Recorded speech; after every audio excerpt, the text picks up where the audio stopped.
He's the most competitive person I've ever met. Okay, I've seen this guy throw a dead spiral through a tire. I've seen him at Madison Square Garden with a top coat on. He's standing in the key and he's hitting foul shots and swishing them, okay? He sinks 3-foot putts. I don't see this guy as a guy that's ever under siege. This is a very, very competitive person. By the way, 3-foot putt, not exactly something to have a parade over. But anyway, that was Anthony Scaramucci kicking off his short tenure as the White House Communications Director. Less than 2 weeks after he gave that glowing praise, he was gone from 1600 Pennsylvania Avenue. And now, the mooch, well, let's just say he's a harsh critic of his old boss. Well, the first thing they need to do is have a group intervention with the president, and they have to explain to him what he is doing in terms of telling people that we've got it under control, and this litany of 18 or 20,000 lies at this point. They've got to isolate him. He almost needs to go into a verbal communication quarantine to help out the rest of the nation. All right, so with that, let's bring in the former White House Communications Director, Anthony Scaramucci. I spoke to Anthony just yesterday. For better or worse, you know this president, and he will play a major role, obviously, in navigating this country through this crisis, for good or for bad. So help us try to figure out how he's going to approach as his situation, obviously, is expected to get far worse. First off, I want to play a couple sound bites and then ask you a question. We've done one hell of a job. Nobody's done the job that we've done. And it's lucky that you have this group here. We're having to fix a problem that 4 weeks ago nobody ever thought would be a problem. This came out of nowhere. I guess my question is, does he believe his own BS? Or is he put in a corner and he's got to spin? Does he really buy it or not?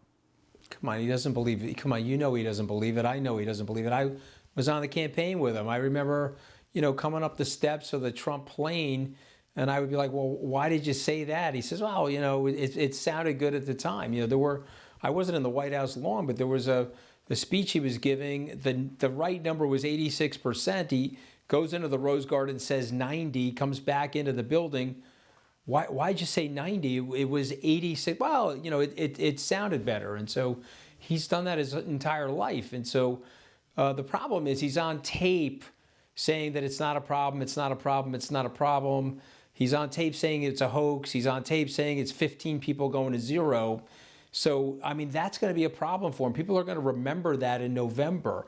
But I don't want to pile on right now because we need this president as Americans. Forget about what our partisan stripes are. We need this president as Americans to succeed right now. We are in a very unusual 100-year sort of crisis, and we got to pull together around him, and hopefully he'll start listening to the people that were giving him great advice back in February, which he's now starting to listen to at the end of March. But there's a couple things that I don't get, and forget the partisanship, whether I like the guy, doesn't like, it doesn't matter. Every day, Anthony, we run in the morning Governor Cuomo's press conference, and every afternoon we'll run the president's briefing. And everyone has seen the dichotomy between the two. In the morning, you see a command of data and facts. There is no sugarcoating it. It lays out what we should expect, etc. And then we get what we get in the afternoon. But my point is this. The president knows this is going to define his presidency, let alone he's got an election in November. Why is it that there is no command of data or facts, forgetting the empathy and the rest? My question is, if he knows when he's going to get in front of the camera at 5-something in the afternoon every day, why wouldn't he command those facts? Is it that he's surrounded by the wrong people? He's got to get different people? He's not interested in learning it? He can't retain it? What is the challenge that everybody sees on live television every afternoon? He has always prided himself in being superficially commanding. And if you want to give him credit for one thing, he does have, even though the syntax is incorrect, sometimes the pronunciation is wrong, he does have a powerful set of physical and verbal communication skills. If he didn't, he wouldn't be president of the United States. But one of his deficits is absorbing information, having the intellectual curiosity to learn the information. And because he's a guy that's very insecure, he doesn't like listening to or talking with experts because they make him feel insecure. he's going to go up there and he's going to try to curve the truth. Where he got caught in this pandemic is that you can't lie about the science. You can't get to the microphone, tap the microphone and say, hey, fake science. You know, these guys just said 2 + 2 is 4, and I'm telling you it's 7. Don't, shut those cameras off. You can't do that in a pandemic. And so thank God last Sunday, Anthony Fauci, Dr. Birx, they all got together with him and said, okay, if you open the economy on Easter Sunday, you're going to kill 100 to 200,000 people. So we're here now, and I'm praying for him. I want him to do a great job from this moment forward. But one of the things he should stop doing is pitting the governors against each other. We need to come at this thing from a unified framework. Governor Cuomo said in one of his briefings, it's like I'm on eBay trying to buy respirators and there are 50 interested other parties bidding on the same machinery. We should be federalizing that and using the Defense Production Act to create less of a bottleneck for these life-saving pieces of equipment. To even amplify that, he said, Governor Cuomo, that not only is it 50 other governors who are competing, but you've also got FEMA competing against them as well. So to that point, again, we need this president to succeed right now.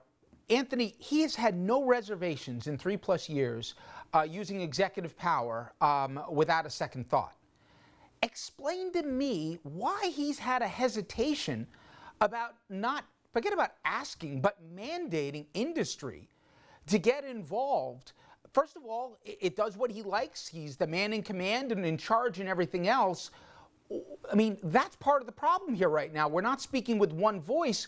We have every governor having to fend for themselves, and we're literally bidding up the numbers against each other. It makes no sense. It doesn't fit his MO. Why is he held back putting the DPA in place long ago? Well, listen, I know his personality pretty well. In the beginning, he wanted to ignore the problem. When they told him to shut down the economy, he's like, listen, that's going to affect my reelection. I'm not shutting down the economy. Even last week, he was like, let's get the economy reopened, even though the science was saying otherwise. So the Defense Production Act, in his mind, would have, memorialized what a crisis this actually is. And so that was part of the early stage denial of what he was doing when he's faced with this. The number one concern for him is himself, and you have to look at every decision that he's making through that prism. And so what we have to do right now as a bunch of concerned Americans is guide him to those decisions that are going to be good for everybody by proving to him that they're going to be good for himself. And that brings me full circle. As a person who served, you know him, you also served in the communication arm of this White House. To that end, I'm going to put you in the briefing, right? And you get to ask a question that you think may maybe even force the president to acknowledge something or even move in the right direction. What would you ask this president that hasn't been asked before that would either be revealing or maybe even push him in a direction that he needs to go? Well, you see, I wouldn't do that because Yamiche Alcindor's tried to do that. There are others that are trying to do that.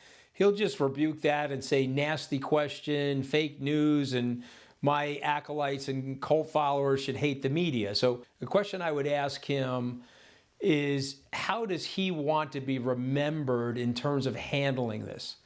And I would hope that what that would trigger in him is a positive, healing, unifying message. I mean, the first name of the country is United. The one thing I'm super upset about with President Trump, he has become a tribal leader of division in this country, and we need him right now to stop that and be more united. So that's where my questions would be guided to. All right, well, I think you said it really well at the end. We don't have time for any of this. We need to get on the same page. Anthony Scaramucci, thank you so much for a few minutes. I appreciate it. Thanks for having me.